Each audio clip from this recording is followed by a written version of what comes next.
Hello friends, welcome to my YouTube channel let's well study में आपका स्वागत है। आई होप आप सभी अच्छे होंगे। जैसा कि आप जानते हैं कि दिसंबर में आपकी सी टेट की एग्ज़ाम है, तो हम लोग सी टेट से रिलेटेड सब्जेक्ट पढ़ेंगे और उसको अच्छे से समझेंगे। तो पहला हमारा फर्स्ट सब्जेक्ट है बाल विकास एवं शिक्षा शास्त्र, चाइल्ड डेवलपमेंट एंड पेडागोजी। तो ये आपका फर्स्ट सब्जेक्ट है। तो चलिए हम लोग देखते हैं बाल विकास और शिक्षा शास्त्र में पहला टॉपिक क्या है, उसी को हम पढ़ते हैं। तो पहला टॉपिक है आपका वृद्धि और विकास, growth and development. Growth and development में देखिए आपके सी टेट में हर साल आपके 2 से 3 मार्क्स का जरूर आता है सिलेबस से। तो वृद्धि और विकास में चलिए हम लोग देखते हैं कि क्या होता है, इससे हम लोग अच्छे से कंटिन्यू करेंगे। तो पहले देखिए वृद्धि। वृद्धि हम लोग किसे कहते हैं? ग्रोथ। वृद्धि का अर्थ बालकों की शारीरिक संरचना का विकास से है, जिसके अंतर्गत लंबाई, भार, मोटाई तथा अन्य अंगों का विकास होता है। वृद्धि किसको कहते हैं? ग्रोथ, बढ़ना, मतलब बढ़ोतरी को कहते हैं। जैसे बच्चा धीरे धीरे, जब हम लोग गर्भावस्था से लेकर जब हम लोग किशोरावस्था में आते हैं, तो हमारी जो है वृद्धि, जो हमारा ग्रोथ है वो होता जाता है।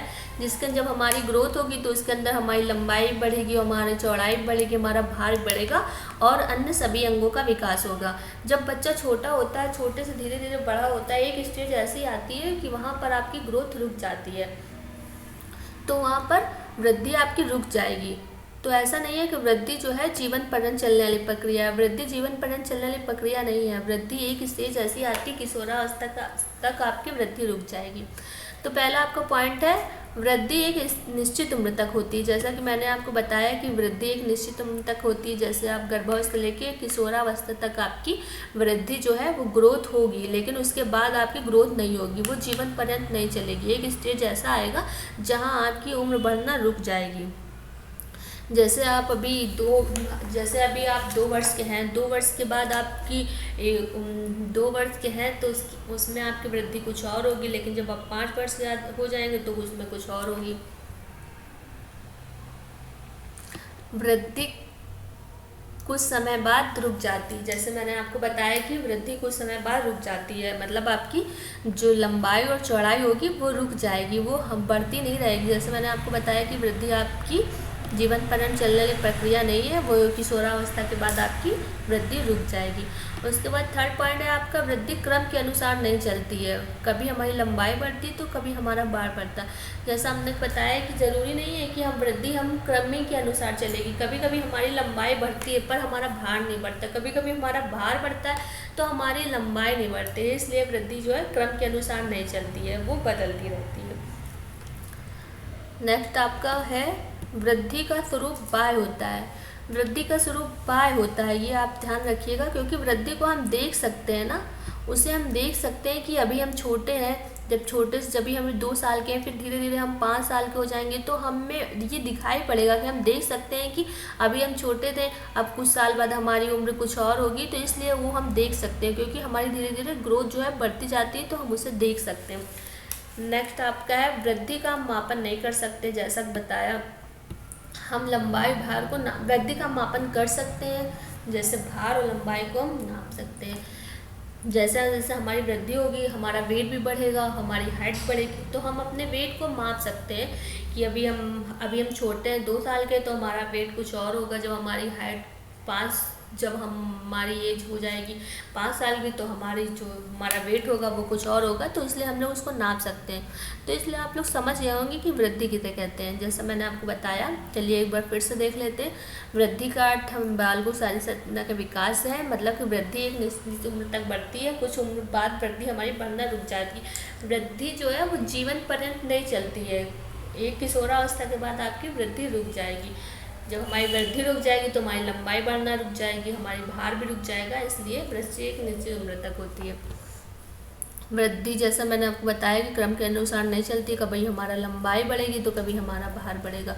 वृद्धि का स्वरूप जो होता है बाह्य होता है, क्योंकि हम उसे देख सकते हैं कि अभी हम छोटे हैं, फिर कुछ साल बाद बड़े हो जाएंगे तो वो हमें दिखाई पड़ेगा, हम इसको देख सकते हैं। और वृद्धि को हम माप भी सकते हैं, क्योंकि जब हमारी लंबाई बढ़ेगी तो हम उसे भी माप सकते हैं, जब हमारा भार बढ़ेगा तो उसे भी माप सकते हैं। इसलिए दोस्तों आपको वृद्धि समझ में आ गया। नेक्स्ट टॉपिक हम लोग पढ़ते हैं विकास। विकास किसे कहते हैं? विकास क्या होता है? विकास, डेवलपमेंट। विकास जो है में क्रमबद्ध रूप से होने वाले सुसंगत परिवर्तन की क्रमिक श्रृंखला को विकास कहते हैं।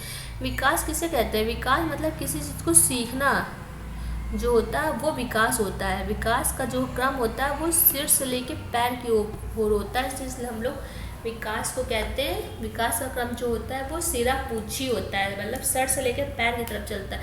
जब बालक धीरे धीरे बड़ा होगा तो ऐसा तो है नहीं कि पहले उसके पैर बड़े होंगे, फिर हाथ बड़े होंगे, फिर उसका सर बड़ा होगा, ऐसा नहीं है। जैसे जब बालक धीरे धीरे बड़ा होगा उसके पहले उसका विकास होगा सर का, फिर उसके बाद हाथ का, पैरों का, ऐसा होता है। तो इसलिए हम विकास का क्रम कैसा होता है? सिरा पूछी होता है। जैसा कि अरस्तु ने कहा, अरस्तु के अनुसार विकास आंतरिक एवं बाह्य कारणों से व्यक्ति में परिवर्तन है। आंतरिक और बाह्य कारणों से विकास जो है वो हमारे आंतरिक और बाह्य कारणों दोनों से होता है। आंतरिक कारणों से मतलब हमारी बॉडी मसल जो है वो हमारे उनका विकास होगा, हमारा बाहर का हमारा मानसिक विकास होगा। इसलिए वो आंतरिक और बाह्य दोनों कारणों से व्यक्ति में परिवर्तन होता है। वो अंदर से भी बढ़ सकता, आंतरिक विकास भी हो सकता है और बाह्य विकास भी हो सकता है। विकास जीवन पर्यंत चलने वाली प्रक्रिया है जो गर्भधारण से लेकर मृत्यु पर्यंत तक चलती रहती है। जैसे कि मैंने आपको बताया कि जो वृद्धि है वो जीवन पर्यंत नहीं चलती है। विकास जो है आपका वो जीवन पर्यंत चलने वाली प्रक्रिया है। क्योंकि विकास हम लोग किसे कहते हैं? किसी चीज़ को सीखना।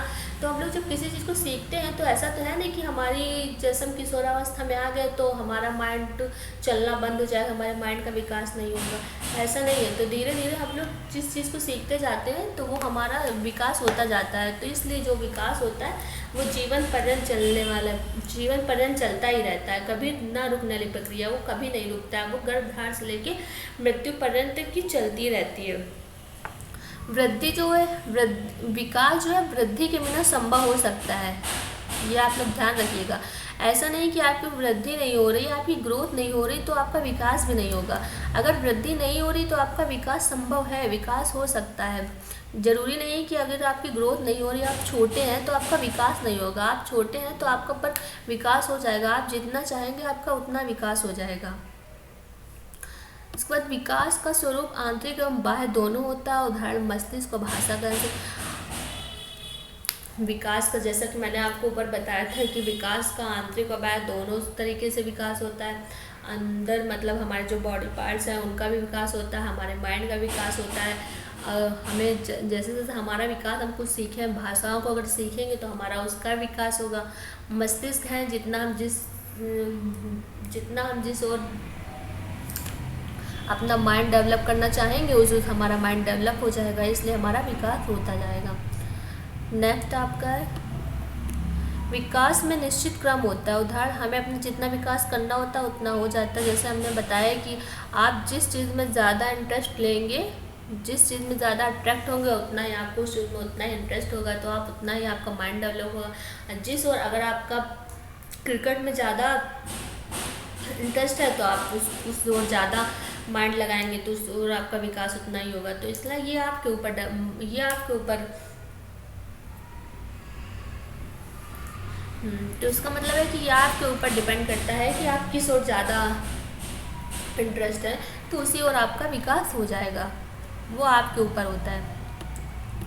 विकास का हम सीधे मापन नहीं कर सकते हैं। जैसे हम सामाजिक विकास, नैतिक विकास का मापन नहीं कर सकते, केवल मानसिक विकास का मतलब विकास को हम माप नहीं सकते हैं। जैसे वृद्धि को हम माप सकते हैं क्योंकि हमारी ग्रोथ बढ़ती रहती है तो हम उसको माप सकते हैं, लेकिन जो विकास है वो हम किसी चीज़ को सीखते हैं। तो जब हम किसी चीज़ को सीखेंगे तो हम उसको तो माप नहीं सकते, वो हम खुद से ही समझ पाते हैं कि हम इस चीज़ को सीख रहे हैं, तो वो हम अपने ऊपर डिपेंड होता है। वो हम किसी को दिखा नहीं सकते, ना किसी को माप सकते। इसलिए समाज में अगर रहेंगे तो सामाजिक विकास और नैतिक विकास को नहीं माप सकते, केवल अपने मानसिक विकास को माप सकते हैं। वो भी किस तरीके से माप सकते हैं कि हमें खुद से पता होता है कि हमारा माइंड कितना डेवलप हो रहा है, हम किस चीज़ को जितना ही सीख रहे हैं। हम बाहर समाज में निकल रहे हैं, बच्चों के साथ खेल रहे हैं, घर से बाहर निकल रहे हैं, ये सब देख रहे हैं, तो हम उस चीज़ को सीख रहे हैं, तो हमारा जो है मानसिक विकास हो रहा है। इसलिए हम विकास को माप नहीं सकते हैं।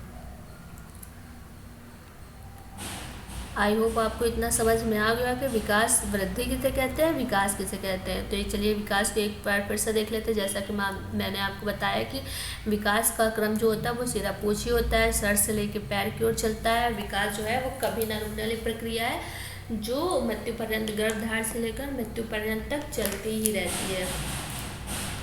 वृद्धि के बिना विकास संभव हो सकता है? हाँ, हो सकता है, बिल्कुल हो सकता है। ज़रूरी नहीं है कि आपकी अगर वृद्धि नहीं हो रही है, आपकी ग्रोथ नहीं बढ़ रही है तो आपका विकास भी नहीं होगा, ऐसा नहीं है। अगर आपकी ग्रोथ नहीं बढ़ रही पर आपका विकास हो सकता है। विकास का स्वरूप आंतरिक एवं बाह्य दोनों होता है। जैसे मैंने बताया कि आंतरिक विकास भी होता है, बाहरी विकास भी होता है, अंदर से भी होता है। अंदर के हमारे आंतरिक विकास मतलब बॉडी पार्ट्स बढ़ते हैं और मस्तिष्क का विकास भी होता है। तो आंतरिक और बाह्य दोनों होता है। विकास का क्रम जैसे बताया कि हमें निश्चित होता है, हमें अपना जितना विकास करना होता है उतना हो जाता है, ये हमारे ऊपर डिपेंड होता है।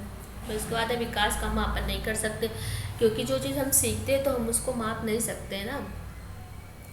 हम सिर्फ खुद से ही समझ सकते हैं कि हमारा किस चीज़ का ज़्यादा विकास हो रहा है, इसलिए हम विकास को नहीं माप सकते। आई होप आपको इतना समझ में आ गया होगा। चलिए हम नेक्स्ट टॉपिक चलते हैं। नेक्स्ट टॉपिक है हमारा बाल विकास के सिद्धांत, principle of child development. CTET में आपके इससे भी कोई क्वेश्चन आता है, मतलब कि जितना भी मैंने आपको पढ़ाया वृद्धि और विकास और बाल विकास के सिद्धांत, जिससे आपके 2 से 3 नंबर के क्वेश्चंस पेपर में आ सकते हैं। इसलिए पहला पॉइंट आपका देखिए इसमें क्या है, विकास, बाल विकास का सिद्धांत। पहला है आपका निरंतर विकास का सिद्धांत, निरंतर विकास का सिद्धांत, प्रिंसिपल ऑफ कंटिन्यूअस ग्रोथ। विकास जो है, जैसा कि मैंने आपको ऊपर बताया था, सेम यहाँ पर भी वही बताना चाह रहे हैं कि विकास जो है वो आपकी कभी न रुकने वाली प्रक्रिया है, वह जीवन पर्यंत चलने वाली प्रक्रिया है। अर्थात विकास कभी तीव्र गति से होगा तो कभी निम्न गति से होगा। मैंने आपको बताया कि जैसे आपकी वृद्धि रुक जाएगी पर आपका विकास कभी नहीं रुकेगा, पर हाँ ये हो सकता है कि विकास जो है आपका कभी कभी धीमी गति से होगा और कभी कभी तेज गति से होगा। सेकंड आपका है पूर्वानुमान का सिद्धांत, प्रिंसिपल ऑफ प्रेडिक्टेबिलिटी। विकास जो है पूर्वानुमान होता है, क्योंकि हम पहले से अनुमान लगा सकते हैं कि विकास किस दिशा में ज़्यादा होगा। मैंने आपको इस चीज़ के बारे में ऊपर बताया था कि विकास को हम पहले से अनुमान लगा सकते हैं कि हमारा विकास किस दिशा में ज़्यादा होगा। जिस दिशा में हम अपना विकास करना चाहेंगे उस दिशा में हमारा विकास हो जाएगा। थर्ड आपका पॉइंट है विकास क्रम का सिद्धांत, प्रिंसिपल ऑफ इवोल्यूशन। विकास निश्चित क्रम के अनुसार ही होता है। बालक बोलने से पहले अन्य व्यक्ति के इशारों को समझकर अपनी प्रतिक्रिया करता है। मैंने जैसा आपको बताया था कि ऐसा तो है नहीं कि बालक जब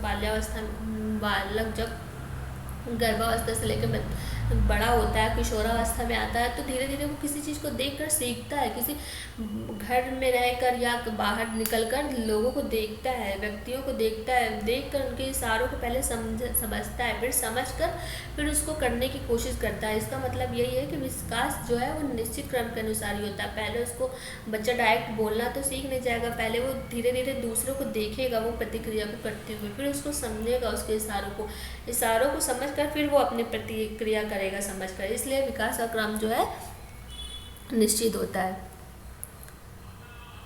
फोर्थ आपका है विकास की दिशा का सिद्धांत, प्रिंसिपल ऑफ डायरेक्शन।